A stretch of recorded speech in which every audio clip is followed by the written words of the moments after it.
संपूर्ण हृदय वाणी। एक तू ही निरंकार। पद संख्या 97। साध की संगत करने से ये मन निर्मल हो जाता है, सहज अवस्था प्राप्त होती, सुख दुख से उठ जाता है। कामी क्रोधी लालच जन भी सत्संग में जाएगा, भक्ति में लग जाएगा वो, भक्ति का पद पाएगा। सत्संग आकर भी वचनों पर जिसका रहता ध्यान नहीं, अवगुणों से भरा रहेगा, बन सकता गुणवान नहीं। कहे हरदेव बिना माझी के मिलता कभी किनारा ना, सत्संग के बिन कभी किसी का होता पार उतारा ना। साध की संगत करने से ये मन निर्मल हो जाता है।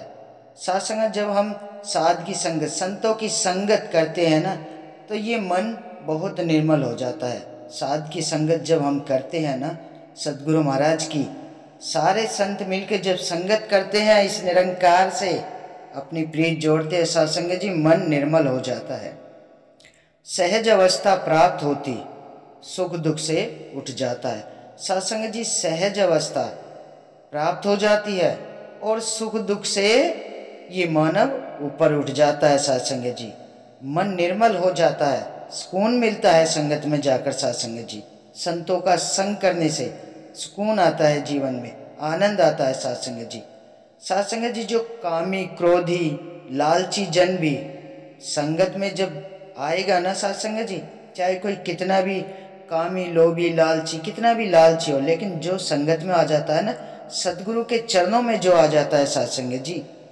भक्ति में लग जाएगा, वो मुक्ति का पद पाएगा।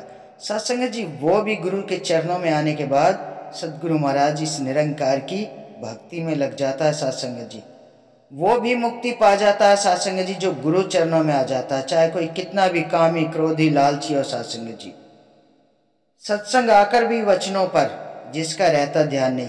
सत्संग जी हम रोज सत्संग में जाते हैं, संतों का संग करते हैं, लेकिन सत्संग में आकर भी हम जो वचन आते हैं ना, उन पर हमारा ध्यान ही नहीं रहता है। सत्संग जी संगत जाने से कुछ फायदा नहीं होता है। सत्संग जी अवगुणों से भरा रहेगा, बन सकता गुणवान नहीं। सत्संग जी ये मन है ना, फिर अवगुणों से ही भरा रहता है। सत्संग जी इस मन में कभी गुण नहीं आ सकते हैं। फिर सत्संग जी जब हम सत्संग में जाते हैं तो हमें बिल्कुल खाली मन लेके जाना है। सत्संग में संतों के जो भी वचन आते हैं, जो भी आदेश उपदेश आते हैं, उन्हें अपने कर्मों में ढालना है। सत्संग जी कहे हरदेव बिना माझी के मिलता कभी किनारा नहीं।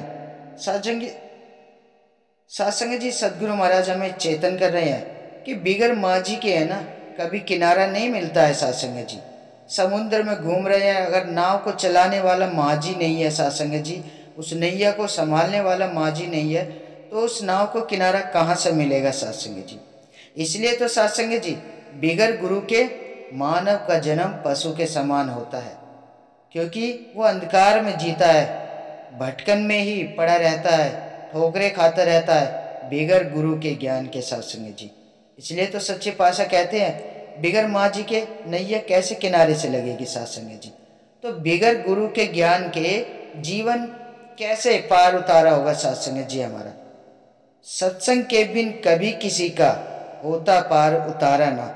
सत्संग जी जब तक हम सेवा सुमिरन सत्य का संग नहीं करेंगे ना, संतों का संग नहीं करेंगे, रोज सत्संग में नहीं जाएंगे, जब तक हमारा पार उतारा नहीं है। सत्संग जी क्योंकि ये मन में ज्ञान का ठहराव तभी होता है जब हम सत्संग में जाते हैं, संतों का संग करते हैं। साध की संगत करने से ही मन निर्मल होता है। सत्संग जी इसलिए सच्चे पातशाह कहते हैं कि हमें है ना, जो भी संतों के वचन आते हैं, जो भी गुरु के वचन आते हैं, उनकी सिखलाई पे चलना है, उन वचनों को अपने कर्मों में ढालना है। सत्संग जी तो सत्संग जी संगत जाते समय हमें जो भी वचन है ना, सिर्फ अपना हमारा ध्यान उन्हीं वचनों पे रहना चाहिए साध संगत जी। और जो ये अवगुण है ना, इन्हें सब हमें गुरु के चरणों में छोड़ देना है। हमें गुणवान बनना है, हरि का गुणगान करना है, संतों का संग करना है। जब हम पक्कों का संग करते हैं तभी हमारे जीवन में ये अवगुण सारे दूर हो जाते हैं, गुण आ जाते हैं साध संगत जी। जीवन बड़ा सहज सरल हो जाता है साध संगत जी, जीवन में सुकून और आनंद आ जाता है। तो साध संगत जी, बगैर गुरु के ज्ञान के ये जीवन है ना, इस जीवन का कभी पार उतारा नहीं है। इसलिए साध संगत जी, सच्चे पातशाह के चरणों में यही अरदास है कि दातार सदैव अपने चरणों से जोड़े रखना। साध संगत जी, बड़े प्यार और सत्कार से कहना, धन निरंकार जी।